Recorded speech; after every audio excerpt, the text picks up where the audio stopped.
Hey friends, it's Michelle. This week we are talking about nervous system regulation. This is actually a rerun of an interview I did last September. It's part one of two interviews, and next week we'll be airing the second interview with today's guest.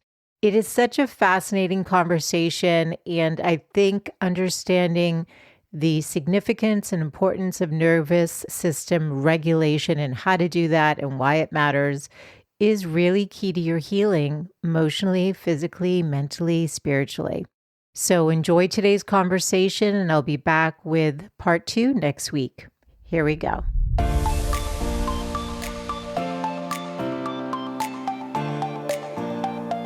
Hey friends, welcome back to the Good Life Podcast. If you're new to the show, welcome. And if you've been listening, I'm so glad you're here. This was one of my absolute favorite interviews, and I would even call it life-changing. Today, we're talking about how to regulate your nervous system.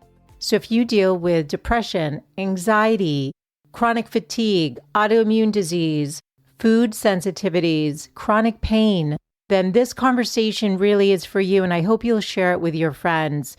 I'm your host, Michelle Lamoureux. I'm a certified life coach and the author of Design a Life You Love, and together we're going to be doing just that. Joining us today is Karden Rabin, who is the co-author of a book called The Secret Language of the Body: Regulate Your Nervous System, Heal Your Body, Free Your Mind. Karden is a nervous system medicine practitioner and an expert in the fields of trauma and psychophysiological disorders. Over the last 15 years, he has combined principles of bodywork, brain retraining, and somatic trauma therapies and helped thousands of clients across the globe heal from chronic pain and illness. Karden is the co-founder of Somia, which he runs with his co-author, Jennifer Mann, and is a regular contributor to Bessel van der Kolk's Trauma Research Foundation. You're in for a phenomenal interview, and in the show notes, there is a free resource. So if you're interested in learning more, the links to everything we talk about, including the books that he references, will be there, and they're also available over at thegoodlifecoach.com. If you head over to the website or on the podcast player, there's also an invitation to join my newsletter where I send all of the current episodes, relevant links, and more information to live your best midlife. Okay, my friends, let's dive on into this episode. Here we go. Karden, I think that understanding the nervous system is so critical for our health on every level: mind, body, spirit. And I'm just curious how you came into this work. I know you worked in body work for many years, but why specifically the nervous system and your interest in this very critical area of our healing and well-being? Yeah, absolutely. And it does touch on everything. And it's the through line between so many of those layers: psychology, physiology, spirit, energy, and it weaves them together. And the way I found my way in is after college, I became a massage therapist and loved every aspect of body work and functional movement.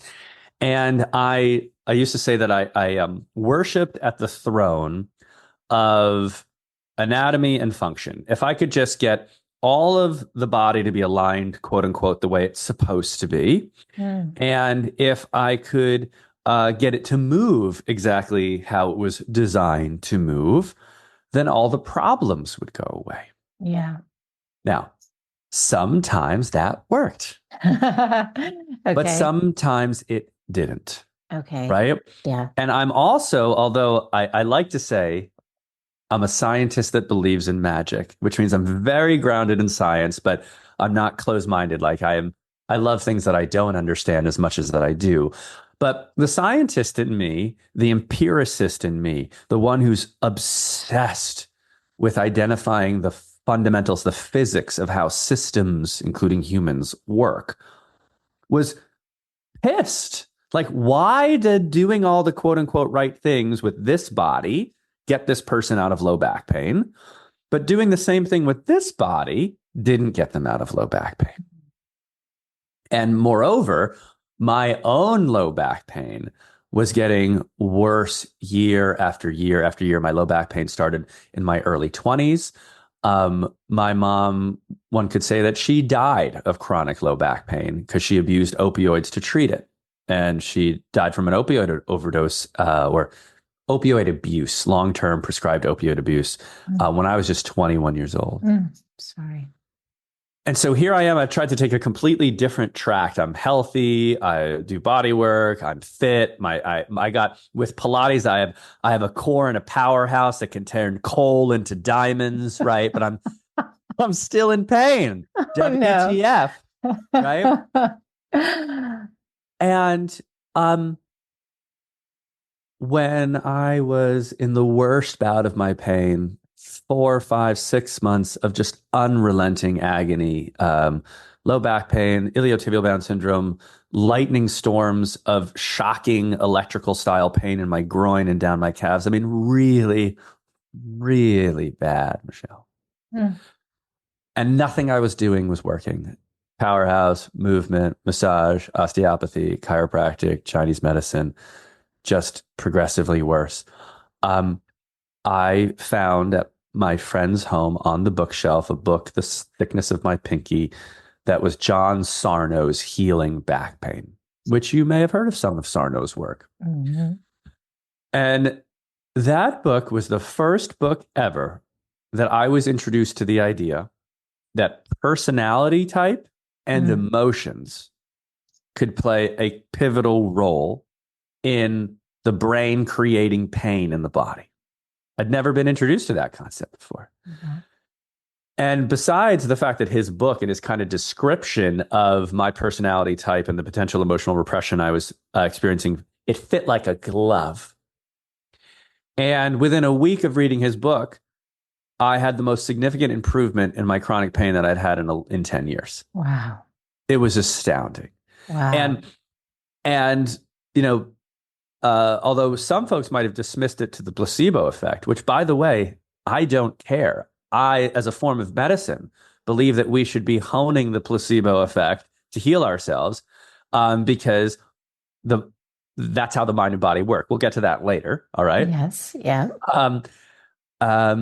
But I could never go back to the way I practiced before. This is how we get to the nervous system, right? Yeah. All this time, I am working on bodies as if they're just made of hardware. When you have a problem with your computer, Michelle, do you start hitting it and banging it and twisting it and try to put it back in the right shape? Sometimes. No, I'm kidding. Yeah. If you're pissed, you want to go Office Space style on it and like just wreck it, right? Right. But with almost every electronic device in our life, we assume there's a software or a connectivity problem first, right? If your printer's not printing, you don't just start ripping it apart or trying to mechanically fix it. You're like, maybe I should check the drivers, the software, the connection, reboot my computer. You actually treat the machines in your life like they have nervous systems, but you treat your own body like you're some 17th century crossbow, right? That just needs to be banged and put back together. Yep. And the truth is that the brain and the nervous system are the central component, the central decision makers, the central actors, the central controllers of everything from your pain response to the whether you're stuck in a state of depression and general melancholy, joy and optimism, bipolar, all the way down to autoimmune disorder. That's all being coordinated and decided by the nervous system, which then, as we can go on, obeys a logic that we're now really starting to understand and influence. Okay. This is so good. And when you were talking, I got goosebumps when you talked about your healing. Like, that's profound. And yes to the placebo. Yes to the power of the brain. Believing. I love that you said you're a scientist that believes in magic. Your book is The Secret Language of the Body. It's a language, and we need to learn this language in order to get the healing that we all deserve. I'm curious, though. Well, let's have you first define nervous system dysregulation, just so that everyone who's listening knows what we're talking about as we move forward. And then I want to get into specific questions about how it shows up in the body in case somebody's like, how do I know if I have that or not? Totally. So to go the barest bones approach here, your brain and nervous system is operated by, like, it has an operating system. It has a prime directive. It has a purpose. And its only job is to keep you safe, or more essentially to keep you alive. That's its primary job. Yep. Or as I like to say, its job is to not die, period. Mm-hmm. And then just like a computer produces every single software we've ever seen, every algorithm we've ever seen is still based on a binary of 0, 1. Your brain and nervous system is making incredibly complex decisions and creating incredibly complex physiology based on safe, unsafe, safe, unsafe, safe, unsafe, period. That's the only, like, it hurts my heart to say that the sum total of humanity's nervous system still boils down to 0s and 1s.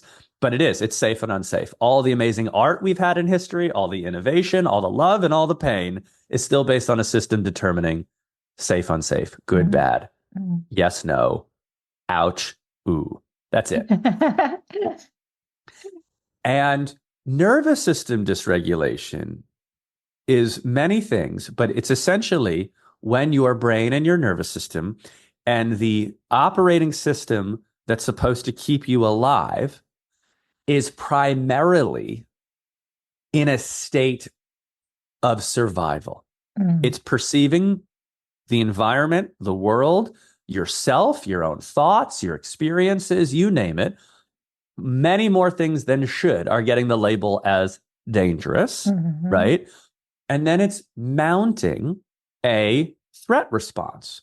And that threat response, many people have heard of in its most simplistic is fight, flight, fawn, appease, and then there is freeze, shut down, and collapse. This is the staggering nature. That's all it's got. Okay. Like, no matter what enters the arena, it only has this fixed system of evolutionarily programmed responses, whether that threat is abandonment from your mother, abuse from your father, not having enough money, having a business deadline, wolves, climate change, the political situation.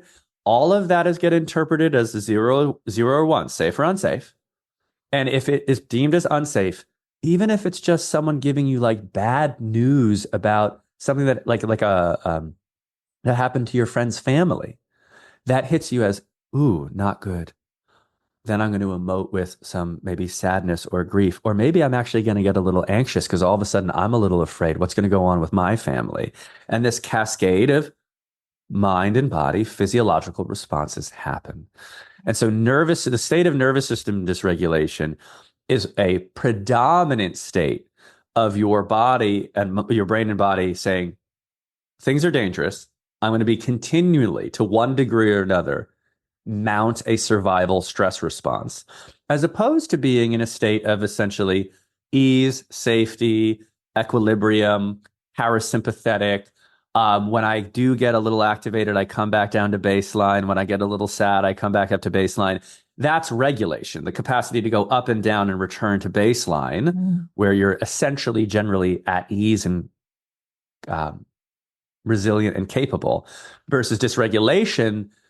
You're actually usually never at baseline, and you're either stuck in some kind of very active response of anxiety, or stuck in a very collapsed response of depression and low energy, or you hockey stick from one to the other, bypassing baseline.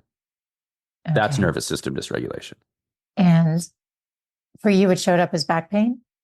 Well, it showed up in a lot more ways than just back pain. So tell us how it could show up, because now I'm curious about, how might it manifest? What? We'll go from top to bottom. Go for it. Your overall nervous system state, your brain's perception of safe or unsafe, of whether you're in a survival mode or not, is going to taint and influence every single feature of you. So if we start in the mind, someone who tends to be in a state of stress and activation that is sympathetic in nature, active, they're going to be anxious. They're going to be vigilant. They're going to have overthinking thoughts. They're going to constantly be thinking about controlling environments. They're going to constantly be thinking about other people's emotions. They're always going to be planning their day. When they actually try to sit down and relax, they can't do that because they're thinking about the next thing, or they're thinking about getting their friend water, or they're thinking about the email they have to respond to. Right? I'm laughing because I have a little bit of that. Oh, all of us do. And within a certain capacity, and also with its ability to stop it. Yes, yes. Having an active mind is not a bad thing. But that's an example of being in a sympathetic, a survival state on the mental plane where you're pervasively active, overthinking, overanalyzing, overworrying, overcatastrophizing, the incapacity to do that. By the way, that's the sympathetic side. That's the active side. The other end of the survival spectrum is the parasympathetic shutdown, depression, low energy response. We can talk about that more. But when your threat response system starts to get overwhelmed, it goes out of the active response of fight, flight, anxiety, and vigilance, and collapses into basically the surrendered, depressed, hopeless state. It's like your software shuts down. Correct. Yeah. It's built anatomically off what's called the dorsal vagus, the dorsal aspect of your vagus nerve. In short, we inherited that from our reptilian ancestors, where basically non-movement and shutdown. Predators aren't interested in dead prey, right? A possum is a perfect example of the dorsal response. A possum gets scared and it just goes limps and collapses. In humans, the most classic example of it is when those who faint when their blood is drawn, right? Yeah. That's a brain interpreting in their brain just happens to interpret blood drawing as terrifying. And they bypass the fight response and the flight response, and they just faint, the ultimate aspect of a dorsal vagal response. Wow, yeah. But functional, if you will, functional dorsal vagal are thoughts that are sluggish, brain fog, melancholy thoughts, depressive thoughts. It's hopeless thoughts. That's the nervous system state, the survival state, completely taking over, again, your cognitive plane. In our work of doing nervous system medicine, and those of us who are somatic experiencing practitioners like myself who work with these mental states, we don't view depression as a disease that's biochemical in the mind. We see someone who's stuck in a dorsal vagal state, and we do all sorts of physiological and neurological actions to move them out of collapse, and then their mind clears up. So they can heal from it. It doesn't, because a lot of this stuff is old, isn't it? Isn't a lot of this, is most of it, or tell us about that. You mean the wounds that got you there? Yes, the wounds. Yeah, let's go to history in a couple minutes. Okay. We'll just talk about how it manifests now. But yes, we can do that. So that's on the mental plane. Yeah. In the body, states of survival are going to feel like increased heart rate. They're going to feel like constriction in the chest. A lot of people have POTS, postural orthostatic tachycardia syndrome, where their heart does funny things where they go up and down.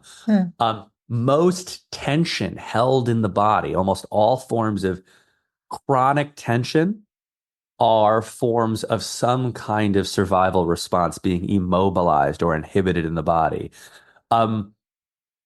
We'd go as far to say that almost every gut issue you have is related to a dysregulated nervous system. Yeah. Everyone talks about the enteric nervous system and the gut-brain connection, but they only talk really about how nutrition affects the brain. No one is talking about how your brain F's up your gut.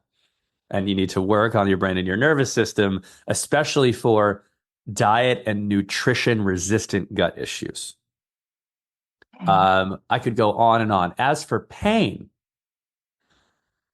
essential purpose in evolution is to warn you of danger, especially to your physical self. What can often happen, a brain that's in survival state all the time is in a state of perceived danger all the time. So the pathways of pain in a brain that is dysregulated in a survival state become oversensitized, overreactive to stimuli and to perceptions of pain. And so an area that's kind of like a benign or normal injury to one person who has a regulated nervous system, that same benign or normal injury to a dysregulated person is perceived at a much higher level of threat and therefore gets a much higher pain response from the brain.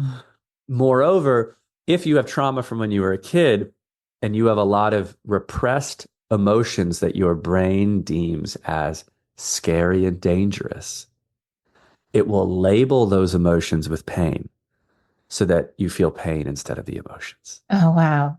And that was largely what was going on with me as one of my symptoms, because what was underneath my pain was basically a huge amount of really, really, really hurtful and awful repressed emotional content from my childhood.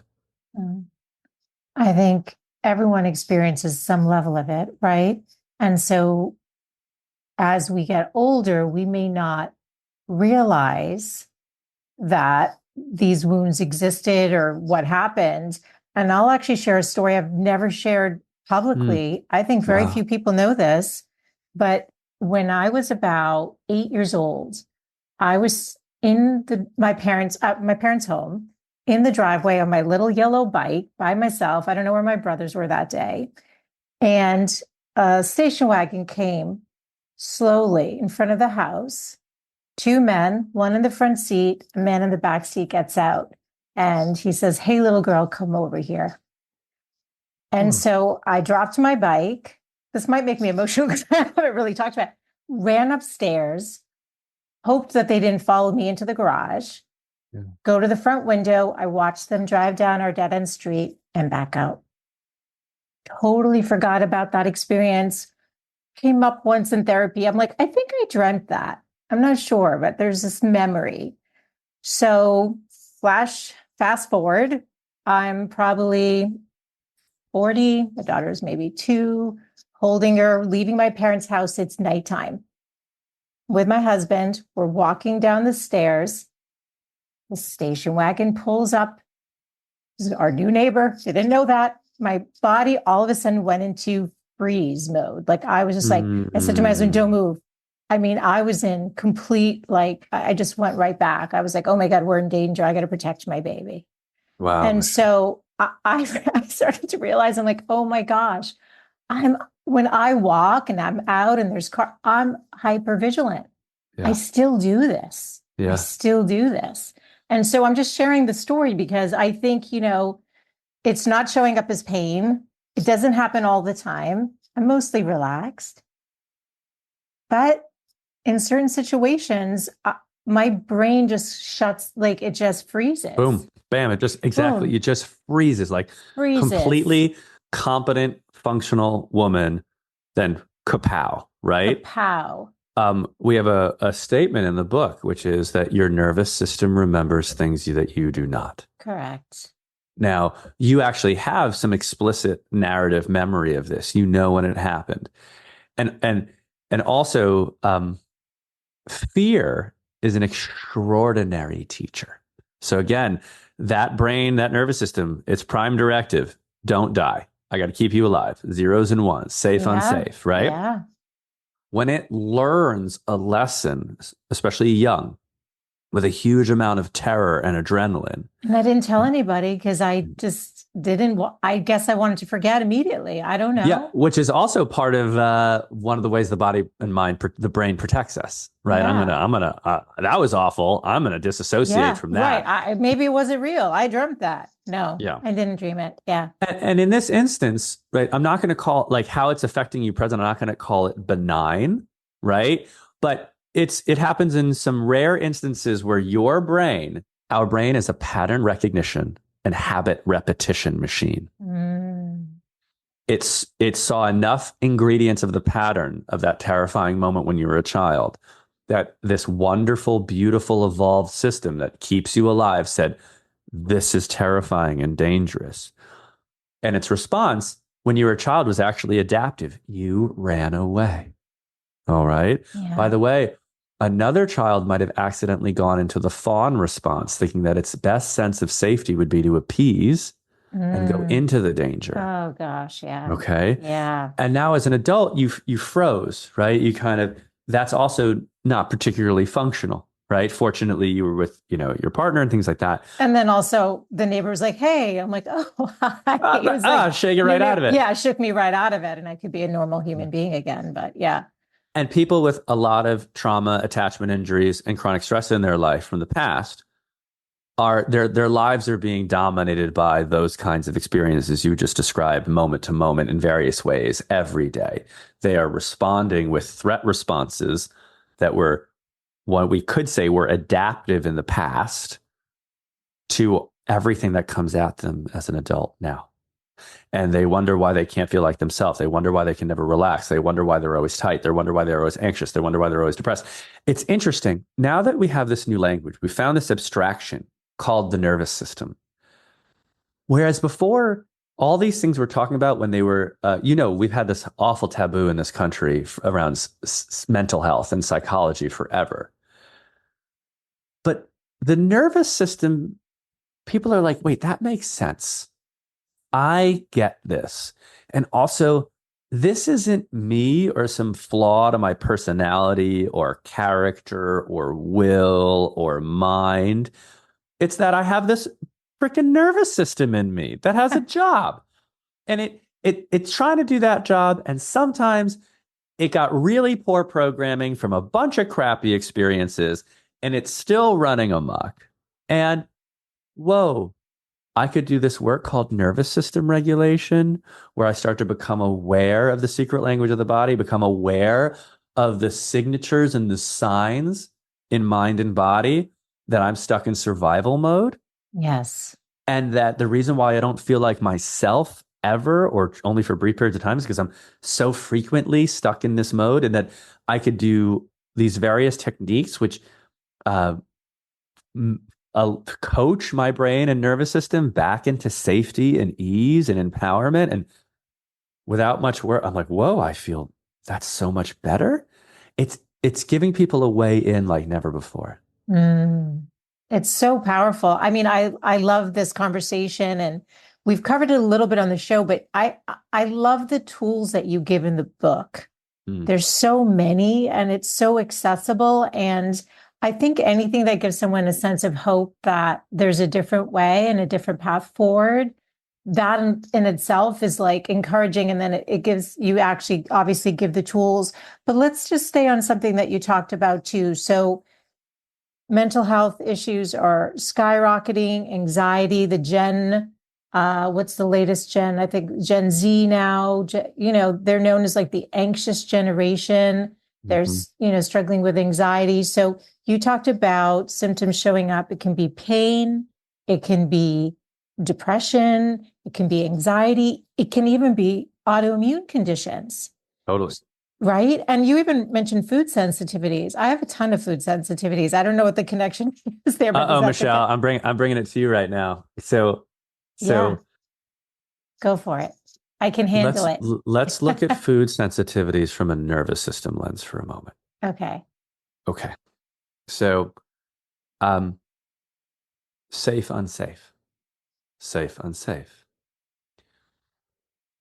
When essentially, when your body is under stress, when it has a history of trauma or danger, it has a propensity, just like allergies, to mislabel benign substances as dangerous.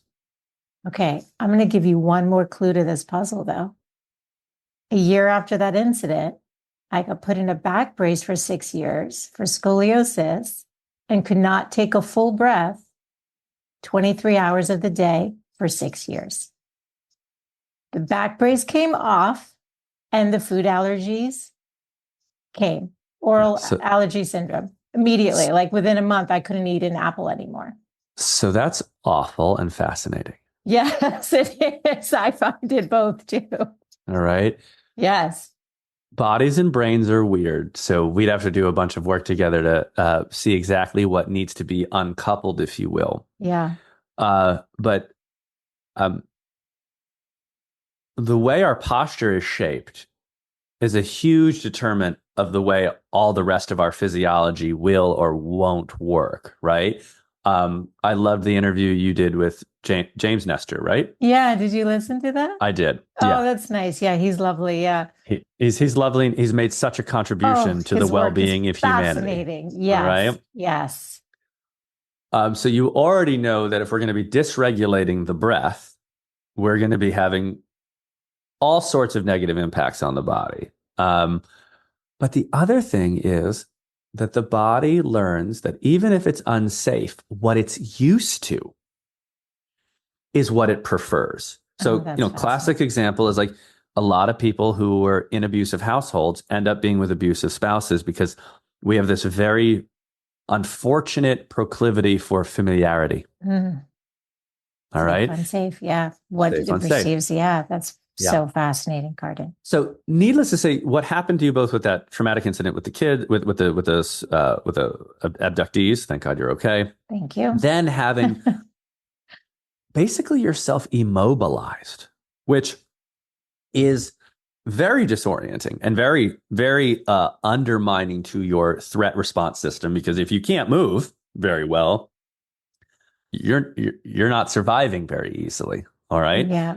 Oddly, also though, I don't want to get too complicated, but the brace was, by wearing it so long, it became part of your protection. It did. Yeah. When that brace came off, with no support, by the way, no one's like, this is how you live life post brace. Okay. 100%. I'll be calling you after this is over to unpack that because I need some help with that, but that's a separate issue. Yes. Yeah. The whole system was disoriented again. What do I do without my armor? Interesting. But to get you back to food sensitivities outside of your particular situation, when the nervous system is generally in a place of trauma, stress, attachment injuries, when the scales have been shifted more towards the world is dangerous, benign substances or substances that cause small irritation, just like the pain example I gave earlier, get an outsized response from the immune system in the gut. Worse yet, our modern nutritional system is obsessed with elimination, and they're obsessed with training you that food is dangerous. You're getting me on a soapbox here. Go for it. I've helped thousands of people who were down to 4 or 5 foods eat whatever they want, Michelle, because food is not dangerous. If you are celiac or you have an anaphylactic situation, that would be the main one that's outside this conversation. Yes. But from a nervous system perspective, you're in a high state of stress. You have a food that maybe has too much dairy, which caused you some discomfort. It learns because it has this outsized reaction to danger. Oh my God, that was bad. The next time that same food comes into you, the nervous system leads the response in the gut, creates the symptoms, creates the inflammation, creates the unnecessary reaction to the food that just came in. With the nervous system regulation techniques that we've trained our folks into, you learn how to maintain states of safety throughout your physiology, including your gut. And moreover, we reject this ever closing noose. Speaking of a brace, the way food elimination diets work, they add to fear. That food is bad. That food will do this to you. This food has that many glycophosphates into you. Gluten is going to murder you. Dairy was never designed. They create this psychology that amplifies the fear that's already in the dysregulated nervous system. And I've never met anyone who goes down the elimination path that doesn't go further and further down it, where the next year they're like, yeah, now nightshades are off the list. I was okay with them for 4 years, but now they're not there anymore. And then another year passes and they're like, yeah, I can't really do nuts anymore either. I'm basically down to like avocados and like cassava flour or some bullshit, right? And that, from the nervous system perspective, you're just creating more and more fear, and the system can't work. Interesting. It's like a desire to control. So the control becomes elimination. It's like you're fooling yourself to thinking maybe you're doing something, and then the body jumps on board and is like, okay, you don't think you can eat that? Now I'm scared of it too. Let's not have those nuts. And both you and the gut are becoming in a perpetual state of vigilance and fear. Oh gosh, it's fascinating. But what about autoimmune disease? It's the same thing? So autoimmune is a bit more nuanced, but we've helped people fully recover from lupus, rheumatoid arthritis, general inflammatory responses. Um, Once again, we're dealing with a situation.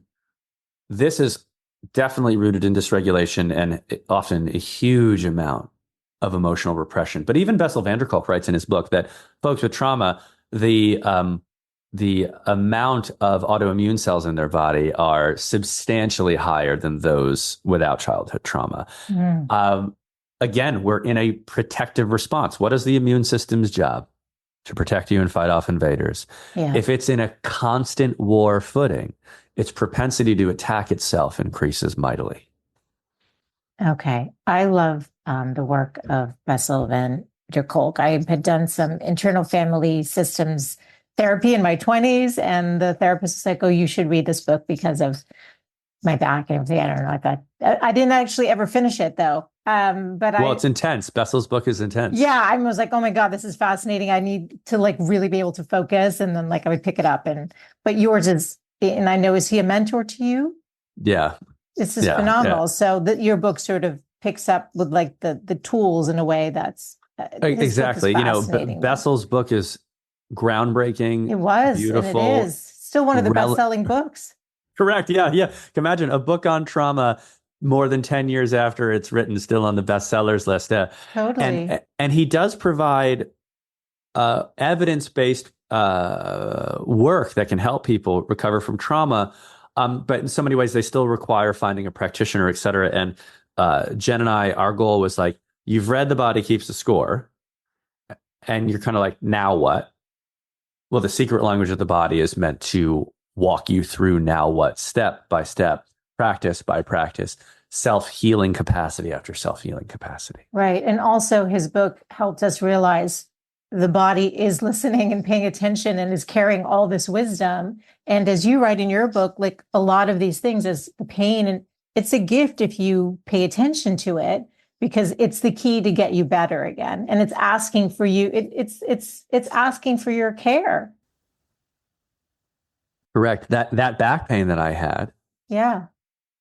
What was under there? This is also quite well known, basically in the world of somatics and more progressive forms of psychotherapy that are body informed.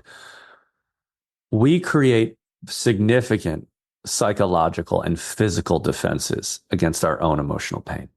Significant, right? Yeah. And they range from pure disassociation to like, I just don't remember, right? Amnesia is a gift when it comes to abuse and things like that, to just the active repression of not feeling. But you can't, it requires literal physical immobilization. So a lot of that tension and pain in my back was literally defenses, physical defenses and contractions, protecting me against my own emotions that my brain deemed I couldn't feel. Mm. But what was the gift here? I did have to go into underneath that physical pain in my low back. There was so much anger and there was so much grief involved in having an opioid addicted mother who neglected me, right, to put it ever so mildly. My parents were divorced, so my father wasn't there. I had a stepfather who was present, but for many years we didn't have a very good relationship, and he was prone to bouts of anger. I was perpetually alone. Like, talk about latchkey, like next level latchkey, you know? And the experience of a little boy, 5, 6, fully alone is agony. And again, if you may know this about child psychology, we are designed to be narcissistic. Everything is about us. We see the world through us. So anything bad happening to us, we're incapable of saying this is because mom's a drug addict and my stepdad has anger issues. You can't do that. You're narcissistically self-referential appropriately. Yes. It's not that. It's like, no, the only explanation for this is I'm a piece of shit. You internalize it, and it's you. You're the reason. Exactly. Yeah, right. I got it. So, and there's no other way about it, right? Like it can only be about you. And so that pain is too much, that emotional awfulness, so it gets repressed or disassociated, but it's still there. It doesn't go away. Of course. And that pain was the avenue through which I got access to this emotional backlog of rage and grief and sadness and abandoned aspects of myself. And that was also painful. But on the other side of it was a reconnection to the capacity of feel love, to feel joy, to get back in my body. I always said that before I did this work, I knew I loved my wife, but now I really feel that I love my wife. Oh, that's beautiful, Karden. Right? Yeah, your capacity to actually feel more and actually receive expanded exponentially, right? Yeah, that's exactly right. Yeah. And that's the true juice of being alive. Yeah. We need to be able to feel.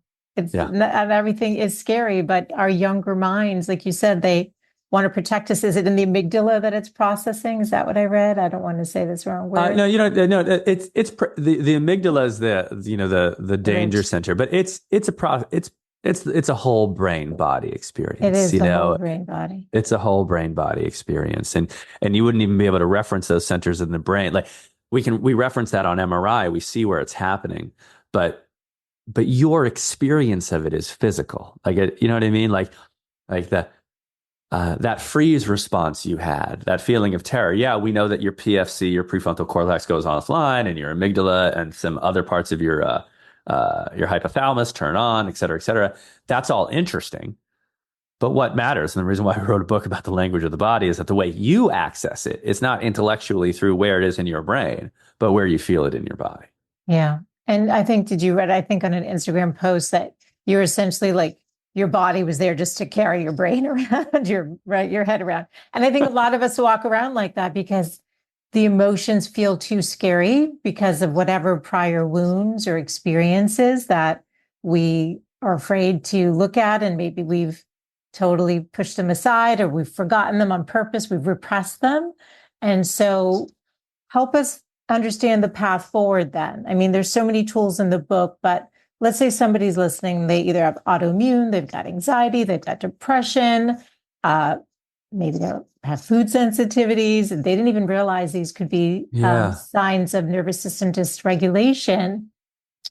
Yeah. So I would say, let's say a couple, I'll try to give a quick laundry list as one of the things I'd first say, and I actually don't usually start out this way, is that if you're in therapy, let's just start there. Yeah.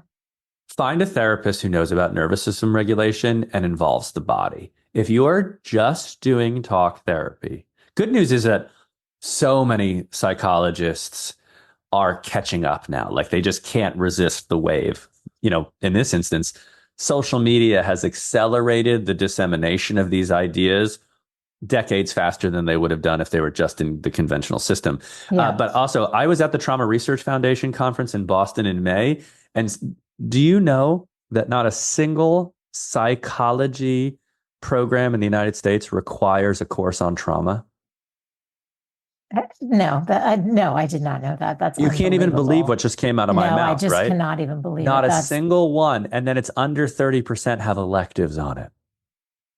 It's so frustrating. Every time I either have a medical doctor or a therapist, it's like you learn where all these gaps are and maybe understand why. Right. Yeah. James talking about how like that's still, as far as the medical establishment concerned, it doesn't matter how you breathe. Just get the oxygen in you. Right. So the inertia of institutions is terrifying in how slow they adapt and come around. Oh. So simply to say, if you're in therapy, no matter how much you love your therapist, find one who understands nervous system regulation and knows how to involve the body, because that's going to be a game changer. Okay. And it helps to have a guide. In our work, we talk about a framework or an approach, and we call it AIR, A-I-R. And yes. AIR stands for awareness, interruption, and redesign. Yep. Awareness, folks, is as time honored as, the first step in fixing a problem is admitting you have one, or even knowing you have one, right? Yep. Or in the business world, we say you can't manage what you're not measuring, right? Yeah. And in this case, guys, it's not about measuring yourself on a fitness tracker, although that's fine. This is becoming aware of the way your nervous system communicates through your body, through things like sensations, whether I'm feeling light or I'm feeling heavy, whether I'm feeling something burny or whether I'm feeling cold, through emotions. I'm feeling frustrated, angry, I'm feeling anxious, nervous, scared. But not just the emotion. Where does that show up in my body? How do I know that? Oh, I feel this almost always present constriction around my chest. It's always there. How do I know it in my mind? That endless hamster wheel we talked about earlier, right? Yeah. So awareness is being trained to put your attention on the non-verbal language of your body, which, by the way, is how every other freaking animal on earth exists. We're the only one with language, guys. Okay. So language's utility in regulating and understanding the nervous system is it has its place, but it's minor. You have to work with sensation, emotion, behaviors, actions, postures to start understanding this. And you'll start seeing, wow, I've got signs all over my body and mind that I'm dysregulated. I thought it was normal because it's there all the time. I thought it was normal because all my girlfriends feel like that all the time. But that's not fucking normal. Okay. Two then becomes I, which is interrupt. And what I said to someone earlier today is that it's helpful to always think of yourself, especially neurologically and physiologically, as an adult duct taped to a child, bolted to an animal. And Say that again. Wait, what? A what? You're an adult Yes. duct taped to a child, Yes. bolted to an animal. Yes. And the adult is actually on top trying to control everything with this like wriggling, upset, moody, scared child underneath it, who's then also holding on for dear life to a freaked out animal. Mm. And your body is really the honest communicator of the true state of the way your brain and autonomic nervous system, the way your like the body's telling the truth. And so if we always want to get into the mind, but if you see yourself exhibiting any of these signs of dysregulation, overthinking, constriction in your chest, get out of your head and get into your body. And so there's all sorts of interruption techniques, but they involve directly interfacing with the body with techniques that help stand down the survival response, make you feel safer. And in doing so, actually activate some of your self-regulatory capacities, your executive functioning, because your executive functioning goes down, down, down when you're stressed or in survival. Yes. And so you and I could play with just a few. Breath is a great first interface. We're just going to try one together, Michelle. We call it the Vu-Ah-E, and it's derived, I guess it originated with Peter Levine and the work of somatic experiencing. So it is a extended, continuous sounding Vu-Ah-E. And what we'll do is we're going to take, in a moment, we're going to notice how we feel for about 5 seconds. Okay. Then we're going to take the breath. We're going to do a nice long Vu-Ah-E together. And then we're going to notice for 5 or so seconds how we feel afterwards. All right. Everyone do this with us. Here we go. Yeah. So everyone just sit, tune in 5 seconds. If you were to rate your overall level of tension on a scale of 1 to 5, give it a number, 5 being the worst, 1 being the best. If there was a particular area in your body where you felt the most tension, jaw, chest, shoulders, and neck, note that.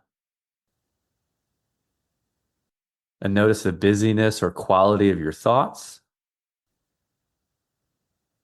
And now we're going to take in full inhale.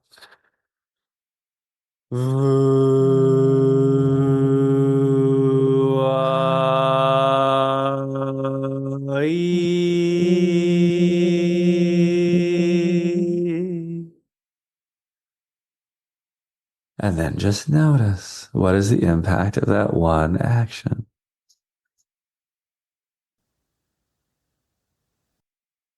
How's your overall level of stress, tension? Did it shift at all? Did the constriction or tension in that one area of your body shift at all? What happened to the activity in your mind? And that was after just one of these, much less a cycle of 3 minutes of it. Michelle, can you share anything? My body literally was like, thank you. That was the word. I literally felt thank you, because I tend to not be in my body as much as my body wishes I was in there. I know that. I think just any invitation or opportunity to sit and just come in just feels so good. So I think that's what the thank you was. I love that. And yes, the nervous system tends to respond really positively to simply us paying attention to the body, usually, especially if it's in a regulatory way. Like, it feels like a homecoming. It's regulatory to pay attention to self. And that vu-a-e, that action vibrates all of the ventral, the front aspects of your vagus nerve, which are very stimulating of regulation. It also wakes up the area of your viscera, your belly, your lungs, your heart, and manually sends messages of regulation from the body up to the brain. So fascinating. And that's just a simple thing. But the reason why interruption is so important is that these techniques, the vu-a-e, stomping, contraction and relaxing, we teach something called heavy work, where you press your arms against the wall. We teach certain qigong-like techniques. All of these work with your physiology and your energy system to do two brilliant things at once. One, it stops the default pattern. That's why we call it interrupting. The default pattern of just getting more anxious, the default pattern of working harder, the default pattern of procrastinating on your phone, the default pattern of going for the food, the default pattern of yelling at your spouse, right? The default pattern of retreating into yourself and just collapsing. We have to stop the old neural pathways from leaving the station. That's why we call it interruption. But we just so happen to be interrupting with somatic techniques that make us feel better. Beautiful. Go figure. Yes. Right? Yes. So interruption. And then lastly, because we've made ourselves feel better, because we've moved the physiology out of survival response just enough, Viktor Frankl said that, I believe he said, between stimulus and response, there's a gap. And in that gap is the space to choose. And that's what makes us, the choose. That's where change happens. Interruption and these nervous system modifiers create and widen the gap. And all of a sudden, you can start choosing a new action. I'm going to respond this way, or I'm going to actually continue with my nervous system modifiers with maybe some of James Nestor's breath techniques to make my body feel safe again. And then your mind's going to come up with a completely different action, a completely different thought, a completely different way of looking at things. You're going to redesign into maybe responses of, I'm not abandoned and worthless. I'm actually a good person that's surrounded by love. But you only have the time to make that choice, to make that pivot, if you're interrupting. So awareness, interruption, redesign, last little thing. You're redesigning from step one. The simple act of being aware of what's going on in your body and being involved with your experience rather than just reacting instinctually, reflexively, being trapped by your own habits. You're already redesigning neural pathways as you start paying attention to self. It's moving me so deeply, Karden. I can't even tell you. And the thought that just came to mind is, we were talking about, you have a 3-year-old. They're always in movement. They're so beautifully connected to their body and the energy and what's happening in their physiology. And right there, but just they're doing it just naturally. They're not so disconnected. And then with the experiences and with time and the fear and wanting to protect and need for safety, we shut it Yeah. down. And it's like, well, I'm comfortable in my brain. I'll just think my way into no solution, but it's That's comfortable right. because this is what I do.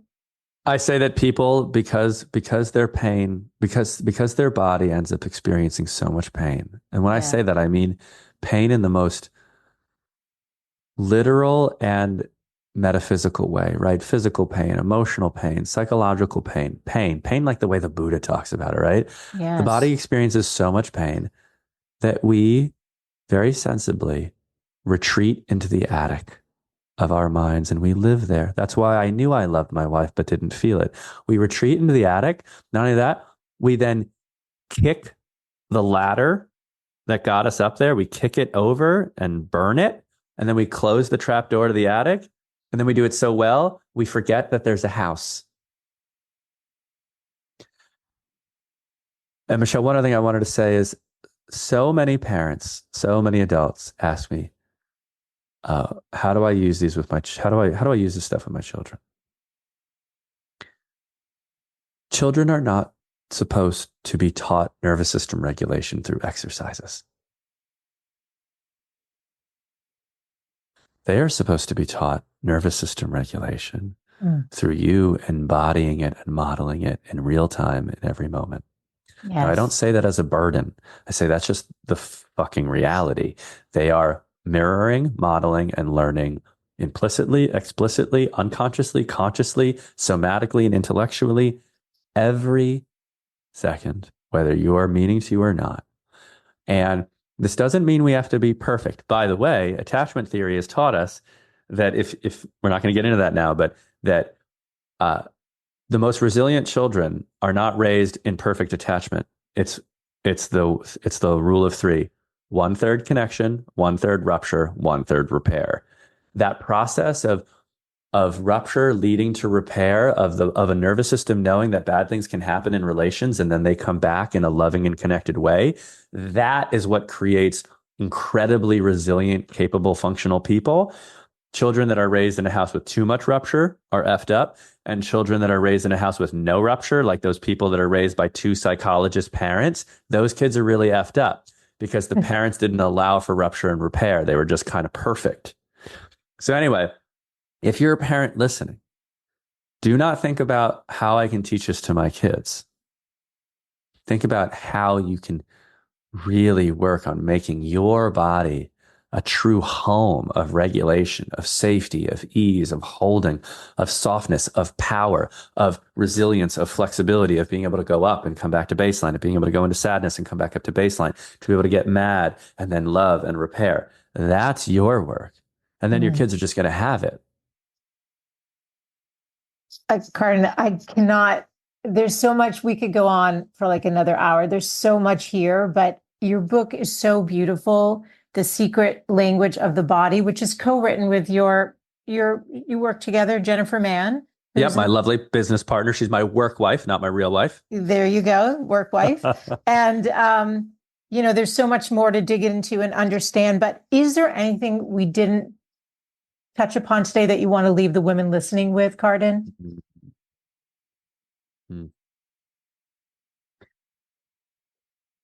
I guess what I'd offer is because if you're listening because you care. You care about yourself. You care about re-inhabiting your power. You care about your impact and your expression in the world.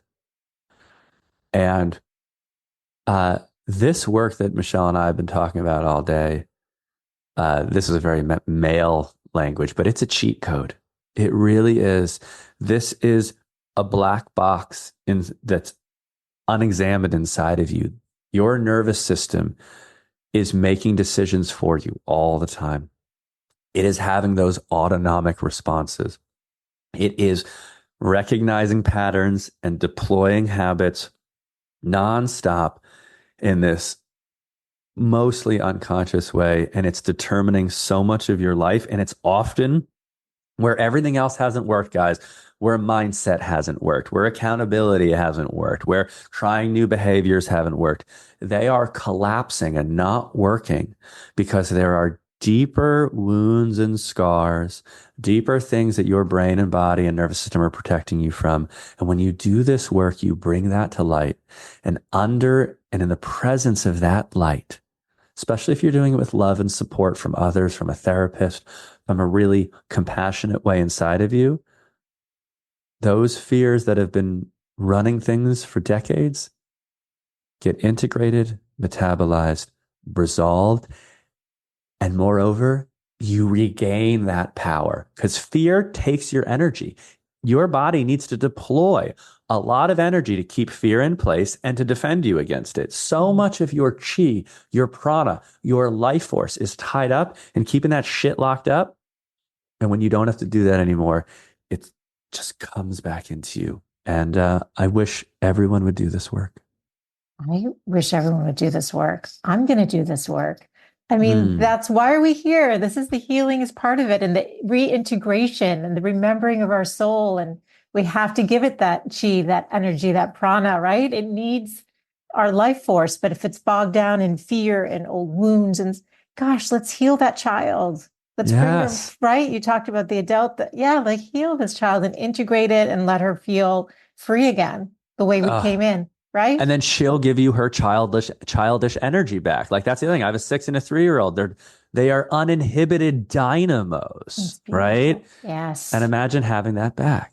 Yeah, we all deserve that. So where can people learn more about you and the work that you and Jennifer are doing? And give us like where you hang out so I can put that in the show notes. I'd love that. So Instagram is our playground, at Karden Rabin. Our company is at Somia International, and Jen is I am Jen Man. So that's where we're always having this conversation, always giving tips, always educating. And then SomiaInternational.com is where we really do two things. We have that book, we have our book, The Secret Language of the Body, which is the one-stop shop for entry and really powerful nervous system regulation.